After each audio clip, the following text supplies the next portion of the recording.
ಹರೇ ಕೃಷ್ಣ. ಈ ದಿನ ವಿಶೇಷವಾಗಿ ಸಂಪತ್ತಿನಲ್ಲಿ ಅಭಿವೃದ್ಧಿ, ಹಾಗೆಯೇ ಯಾರೆಲ್ಲ ಮದುವೆ ಆಗಿಲ್ಲ ಅವರು ಮದುವೆ ಆಗಬೇಕು, ಹಾಗೆಯೇ ಒಂದು ಮಂಗಳ ದೋಷ ಇರುತ್ತೆ, ಹಾಗೆಯೇ ಜೊತೆಗೆ ಮಾಂಗಲ್ಯ ದೋಷ ಇರುವಂಥವರಿಗೆ ಈ ಒಂದು ಮರದ ಬುಡಕ್ಕೆ ಈ ವಸ್ತುಗಳನ್ನು ಹಾಕಿ ಪೂಜೆಯನ್ನು ಮಾಡೋದ್ರಿಂದ ಲಕ್ಷ್ಮಿ ಮತ್ತು ವಿಷ್ಣುವಿನ ಅನುಗ್ರಹದ ಜೊತೆಗೆ ಸಂಪತ್ತು ವೃದ್ಧಿಸುತ್ತೆ. ಹಾಗಿದ್ರೆ ಆ ಗಿಡ ಯಾವುದು, ಹಾಗೆಯೇ ಆ ಒಂದು ವಸ್ತುಗಳು ಯಾವುದು, ಯಾವ ರೀತಿ ಈ ಗಿಡಕ್ಕೆ ನೀವು ಪೂಜೆಯನ್ನು ಸಲ್ಲಿಸಬೇಕು ಎಂಬುದರ ಸಂಪೂರ್ಣ ಮಾಹಿತಿಯನ್ನು ನಮ್ಮ ಡಿವೈನ್ ಮೀಡಿಯಾ ಯೂಟ್ಯೂಬ್ ಚಾನಲ್ನಲ್ಲಿ ನೀಡಲಾಗಿದೆ.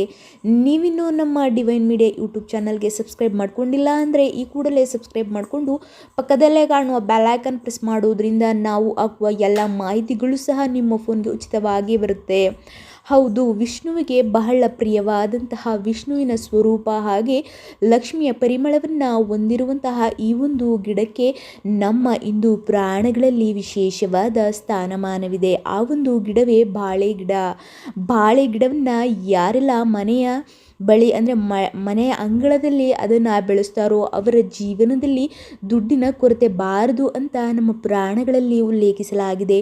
ಇನ್ನು ಪ್ರತಿ ಗುರುವಾರದಂದು ಬೆಳಿಗ್ಗೆನೇ ಎದ್ದು ಅರಿಶಿಣವನ್ನು ಸ್ನಾನ ಮಾಡುವ ನೀರಿಗೆ ಹಾಕಿ ಸ್ನಾನವನ್ನು ಮಾಡಿಕೊಂಡು ಸ್ವಚ್ಛವಾಗಿ ನಂತರ ದೇವರ ಮನೆಯಲ್ಲಿ ಅರಿಶಿಣದ ಬತ್ತಿಗಳನ್ನು ಮಾಡಿಕೊಂಡು ದೇವರಿಗೆ ತುಪ್ಪದಿಂದ ದೀಪವನ್ನು ಹಚ್ಚಿದ ನಂತರ ಬಾಳೆ ಗಿಡದ ಬಳಿಗೆ ಬಂದು ಈ ಒಂದು ಅರಿಶಿಣ ತುಂಬಿದಂತಹ ತಂಬಿಗೆ ಅಂದರೆ ಅರಿಶಿಣ ನೀರನ್ನು ಹಾಕಿರುವಂತಹ ತಂಬಿಗೆ ಒಂದು ನೀರನ್ನು ಈ ಒಂದು ಬಾಳೆಯ ಗಿಡಕ್ಕೆ ಅರ್ಪಿಸಬೇಕು. ಹೀಗೆ ಒಂದು ತಂಬಿಗೆ ನೀರನ್ನು ಅರ್ಪಿಸಿದ ನಂತರ 12 ಅಥವಾ 21 ಈ ಏನಿರುತ್ತೆ ಕಡಲೆಬೇಳೆ ಏನಿರುತ್ತೆ ಅದನ್ನು ಹಳದಿ ಬಣ್ಣದ ಕಡಲೆ ಬೇಳೆಗಳನ್ನು ಈ ಒಂದು ವಿಷ್ಣುವಿನ ಸ್ವರೂಪವಾದಂತಹ ಬಾಳೆ ಗಿಡಕ್ಕೆ ಅರ್ಪಿಸಬೇಕು. ಹೀಗೆ ಈ ಒಂದು ಅರಿಶಿಣದ ನೀರು ಹಾಗೆಯೇ ಕಡಲೆ ಬೇಳೆಯನ್ನು ಬಾಳೆ ಗಿಡಕ್ಕೆ ಗುರುವಾರದ ದಿನ ಅಂದರೆ ಬೆಳಗಿನ ಸಮಯದಲ್ಲಿ ಬೆಳಗ್ಗೆ 9 ಗಂಟೆ ಒಳಗಡೆ ಅರ್ಪಣೆಯನ್ನು ಮಾಡೋದ್ರಿಂದ ಸಂಪತ್ತು ವೃದ್ಧಿಯಾಗುತ್ತೆ. ಹಾಗೆಯೇ ಯಾರಿಗೆಲ್ಲ ಮಾಂಗಲ್ಯ ದೋಷ ಇರುತ್ತೆ ಅವರಿಗೆ ಮಾಂಗಲ್ಯ ದೋಷ ಕಳೆದೋಗುತ್ತೆ. ಹಾಗೆಯೇ ಅವಿವಾಹಿತರಾಗಿದ್ದರೆ ಅಂದರೆ ಮದುವೆ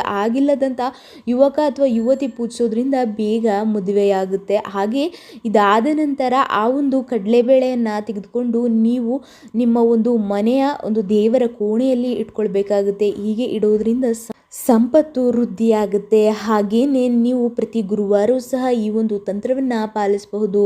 ಹಾಗೆಯೇ ಈ ತಂತ್ರವನ್ನು ಪಾಲಿಸಿದ ನಂತರ ನೀವು ಕಂಡು ಕೇಳದ ರೀತಿಯಲ್ಲಿ ನಿಮ್ಮ ಒಂದು ಜೀವನ ಬದಲಾಗುತ್ತೆ. ಬಾಳೆ ಗಿಡವನ್ನು ಯಾರೆಲ್ಲ ನಿಮ್ಮ ಮನೆಯಲ್ಲಿ ಇಟ್ಟಿಲ್ಲ ಈ ಕೂಡಲೇ ಬಾಳೆ ಗಿಡವನ್ನು ತಂದು ನೆಟ್ಟು ಆ ಒಂದು ಗಿಡಕ್ಕೆ ಈ ರೀತಿಯಾದಂತಹ ಪೂಜೆಯನ್ನು ಪ್ರತಿ ಗುರುವಾರವೂ ಸಲ್ಲಿಸುತ್ತಾ ಬನ್ನಿ. ಹಾಗೆಯೇ ಬಾಳೆ ಗಿಡವು ಗುರುಗ್ರಹವನ್ನು ಸಹ ಪ್ರತಿನಿಧಿಸುತ್ತದೆ. ಇಂತಹ ಗುರುಗ್ರಹ ಹಾಗೆ ವಿಷ್ಣು ಸ್ವರೂಪ ಹಾಗೆ ಲಕ್ಷ್ಮಿಯ ಪರಿಮಳವನ್ನು ಹೊಂದಿರುವಂತಹ ಬಾಳೆ ಗಿಡಕ್ಕೆ ಅದೆಷ್ಟು ಶಕ್ತಿ ಇದೆ ಅಂತ ಹೇಳೋದಾದರೆ ನಿಮ್ಮ ಜೀವನವನ್ನೇ ಬದಲಾಯಿಸುತ್ತೆ. ಇಂತಹ ಶಕ್ತಿಶಾಲಿ ಗಿಡದ ಪೂಜೆಯ ಮಾಹಿತಿ ಇಷ್ಟವಾಗಿದ್ದಲ್ಲಿ ನಮ್ಮನ್ನು ಫಾಲೋ ಅಪ್ ಮಾಡಿ. ಅಲ್ಲಿಯವರೆಗೂ ಹರೇ ಕೃಷ್ಣ.